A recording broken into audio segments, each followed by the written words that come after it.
Welcome back.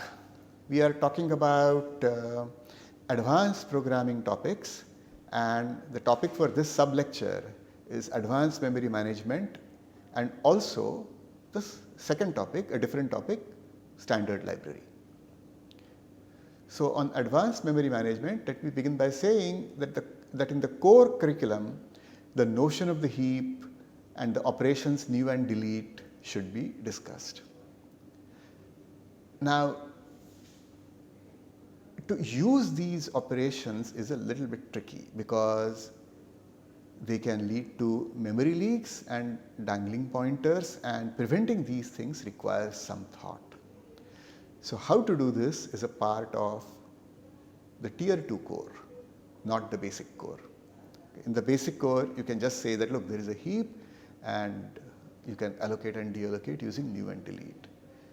Okay, but if you want to become a good professional programmer, you need to know these things, and even in the introductory programming course, you can give some introduction to it. Now, the typical problem is this. Suppose we have a pointer. So suppose that pointer is part of an object which is being deleted, or the pointer is itself going out of scope. What should we do? What should we do if the pointer is pointing to some object? Okay, so we have some pointer which is going to go away and it is pointing to some object. What should we do? Should we delete the pointed object or should we leave it alone? Okay, so we should delete the pointed object if the object is on the heap and it has no other pointers. Okay. Why is that? Well, if it has no other pointers and if we don't delete it, what will happen? So let me take a picture. Here is the pointer which is going out of scope, say, and it is pointing to some object. And this is on the heap.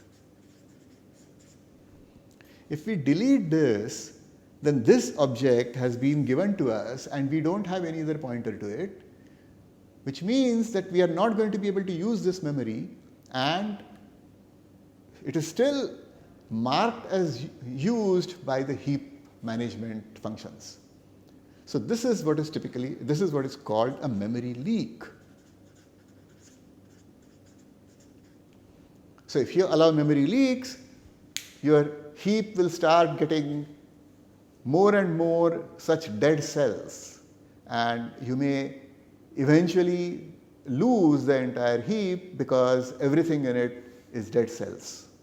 Okay, so this is not something that you want to do, and therefore if there is no other pointer, then we should delete this object because you know that is not going to be used by anyone. You don't need it. But there is also a reason to say we should not delete it. If the object is not on the heap, then we certainly should not delete it. But even if the object is on the heap, okay, so here is the object on the heap. It is pointed to by a pointer which is about to go out of scope or which is about to be deleted itself. Then if there is an additional pointer and if we delete this object, what will happen? If we dereference this pointer, then we are going to point to a region of the heap which has not been given to us, and that is called a dangling pointer. So if there is another pointer and if we delete it, then we are going to get dangling pointers. Now the programmer may not know whether there is exactly one pointer or whether there are many pointers. And even if the programmer knows, the programmer may forget. I mean, after all, the programmer is human. We can forget to initialize, we can forget to delete, but we should not, but still we do. So what is needed is some automatic protocols for memory management. So things which will take care of these things for you. Okay, so of course this is tier 2 core. Okay. Now there are 3 things that happen. We are going to discuss 2 of those. So the first is the deep copying protocol. Okay. And this is used in the C++ standard library, which we are going to talk about next. And there is a detailed discussion of this in the book. then there is also a reference counting protocol. So this is implemented using the standard library class shared PTR. And then there is the garbage collection protocol, which is not really relevant for C++, but you should mention it and explain it a little bit at least. Okay, so what is the deep copy protocol? So basically the idea over here is that every object allocated on the heap is always pointed to by a single pointer. So this is our invariant, so to say. Okay. Now what does this mean? If a pointer to a heap memory is copied, then what should we do? So let's take a picture. So we have the heap memory, there is the object inside it which has been allocated, and we have a pointer. Well, the pointer itself could be inside the heap, but I am just showing it outside of it because I have drawn this heap slightly small. So it is pointing to this object. Now suppose we make a copy of this. So this is some PTR, then we make a copy, let's call it PTR2, and we make an assignment, PTR2 equals PTR1, PTR. What does that mean? Now this will also start pointing to this object. But now our invariant will be violated if we just do this copy and live with it. So what should we do if we want to have the invariant and yet the program behavior the way we want it? So what we should do is that instead of just making this assignment, in addition to the assignment, we should make a copy of this. So the new picture should not be what I have shown, but instead it should be that we have the object over here, we have the PTR, then the moment we assign PTR2 equal to PTR1, the assignment somehow should be changed or modified so that we make a copy of object, and PTR2 actually points to this. Okay? So why is this a good thing? Well, if we dereference PTR, we are going to go to object. If we dereference PTR2, we are going to go to object also, well, a copy of it, but the data in it is going to be the same. So our program is not going to know the difference. Okay?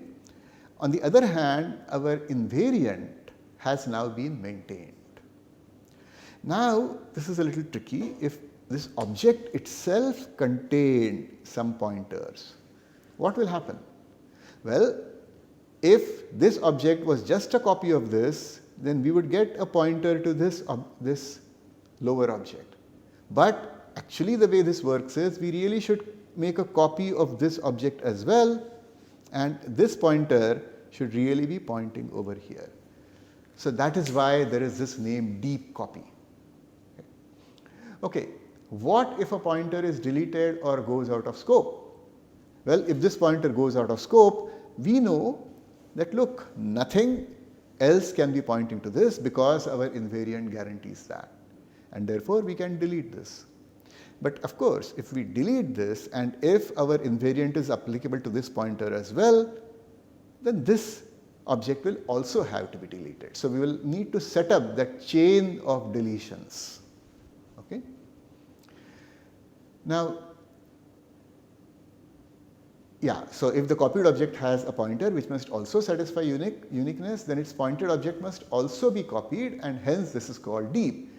Deep as opposed to superficial. Superficial would say something like this. If I write PTR2 equal to PTR, then this is just this object being copied into this. Okay, but even here the lower object is also copied, and if there are further low down objects, then they will also be copied. That's why this is deep as opposed to superficial. So how is this protocol to be implemented? I mean, this seems like really complicated, okay, but actually it is not. If you use the copy constructor and the assignment operator, and if you define them suitably, and again the definitions are not too complicated, and also the destructor, then all these things happen behind the scenes for you. You don't have to worry about them. The user doesn't have to worry about them. And again, the recursive nature of all of this will sort of make sure that exactly the right things happen. Okay?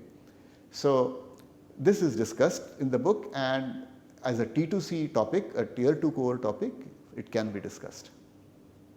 Okay. Now in the book, the implementations of the concatenation operator, concatenation operator is also given, and that will also require some amount of deep copy. Okay. Okay, so the second protocol that I want to talk about is the reference counting protocol, and this is also something that you should potentially consider teaching as tier 2 core. So this is implemented by the shared PTR class, and for this you need to use the header file memory. This is a standard library class. Okay. Now in this case, instead of having the requirement that every object be pointed to by exactly one pointer, we are going to allow multiple pointers. Okay. So we will allow a situation like this, and of course this situation is better in some sense than allowing multiple copies. Why is it better? Because, well, this is going to potentially use memory more efficiently. Okay. All right, now here you still need to know when to delete the pointed object, and so what we are going to do is we are going to keep track of how many pointers are pointing to object. So after you write this assignment, somehow in our bookkeeping, the count for the number of pointers, which might originally have been 1, should become 2 instead. Okay? So the assignment operator for the pointers has been redefined by the header file, the standard library, and that is available to you through the header file memory, and that redefined operator will actually change the reference count, the count of how many references are there to that pointer. Okay. So because there is this pointer which is counting how many references are there, this protocol is called the reference counting protocol. Okay. So if the shared PTR is copied, then the reference count is decremented. If shared pointer is destroyed, then the reference count is decremented.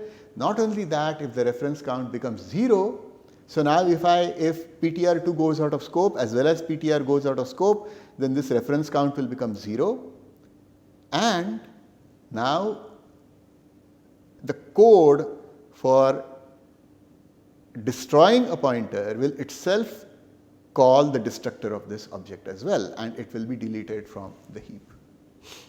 So all this can be set up, but in this case you don't have to. It has already been done for you, and it is available to you in the header file memory. Okay, now there are some caveats here, namely that if you have circular chain of pointers, then this idea will not work. So if you are sure that you are not going to have circular chains of pointers, and most of the time we don't have circular chains, very often we don't have circular chains of pointers, then the reference counting protocol will work. If you do have circular chains of pointers, then there is something called weak pointer which can be used, which also has been provided. Okay. So basically, instead of using ordinary pointers, you essentially use shared pointer throughout, and that is really the only change you want to make. And so it's a really friendly library. Okay. So you definitely should use it. Okay. And this has been discussed in an appendix of the book, including a discussion of weak pointers. Our second topic in this lecture is the standard template library. Okay. Now, the major advantage of C++ over C is that it provides a powerful library of algorithms and data structures. All the basic data structures like dynamic arrays, lists, balanced search trees, and priority queue are elegantly supported. Because of template arguments, each data structure can be instantiated for any type. And something like this is impossible in C. In C, you would have to write a separate code for each type. So if I want a list of integers, I will need separate code from if I want a list of circles or some other structure.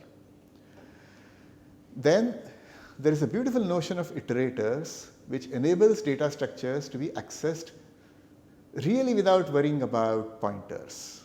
Okay. I mean, the iterators are some kind of generalized pointers, but they are given to you without you having to worry about memory allocation and things like that. So they allow you to step through the data structure in a very nice, elegant manner.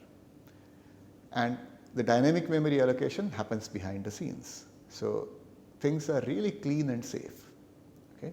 And the dynamic memory allocation in case of the standard library implements deep copy. So this really means that unless you really want that copy to happen, do not make copies. Instead, use references to the same pointer, okay, same name. This is very safe. It has been tested. Okay? And I would say that when you write C++ programs, the standard library is so good that usually you may not have to write any data structure code at all. The library is usually just adequate. Okay. So I am going to talk about 3 examples, okay, but there are more. Okay. So these are discussed in the book as well. So vector, we have talked about it a little bit. So I should say that the vector class is a better class than the list of C. Okay. So but it serves sort of like what you would do with list.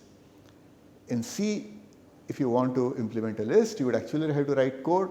In C++, it is given to you.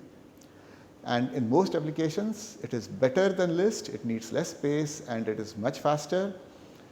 And for example, graphs are often represented by adjacency lists. That's what, in fact, there is a name that a graph has an adjacency list representation. But in C++, you should use an adjacency vector representation because that will be much more compact and it will allow you to do things more efficiently. The beautiful point about vectors, which are implemented by the data structure called dynamic array, is that it provides O of one time appending as well as indexing. Okay. And they are better than arrays because I can pass a vector, and a vector has a member function called size, which will tell me what the length of the vector is or the size of the vector is, and I do not have to pass the length in addition as I need to pass for an array. So it is actually better than an array, but it does everything that an array does, and it does more. Okay. So I can copy a vector if I want, and I can do this in a single instruction, in a single assignment statement without having to write a loop. And then predefined sort operations are also available, and this is also something which makes vectors very convenient. Then there is the standard string library, which we have talked about it, but there are more member functions, and again this should be emphasized. So it is very safe and convenient. The storage management is hidden, no need to worry about reading past the end of the array, plus gives concatenation, indexing is available, powerful library of search and replace are given to you. And it is much better than null terminated arrays, safer and convenient. Okay. Now you could teach null terminated arrays because, say for example, as a programming exercise, concatenating 2 strings given a null terminated array is a good exercise. But if somebody is writing code to do something other than just manipulate strings just for the purpose of a programming exercise, somebody is writing production code, so to say, then they must use the string class. So they will spare themselves a lot of agony and debugging. Okay. All right, the standard library also contains something called a map. So a map is used for implementing associations. Okay, so there are 2 maps actually. There is a map and there is also something called an unordered map, which is implemented by hash tables. So a map implements associations using a balanced search tree. Okay, so what is an association? So for example, I might have an association between names and roll numbers. So a map provides an easy mechanism to store and access associations. So here is a code which is doing that. So for example, I might have an association called roll number. So what is roll number? A roll number takes as sort of a generalized index a name or a string and returns the roll number associated with it. So I can write roll number of Abhiram to equal 1, 2, 3, 4, 5, to equal the number 1, 2, 3, 4, 5. So this is going to store 1, 2, 3, 4, 5 in the association roll number and associate the index Abhiram with 1, 2, 3, 4, 5.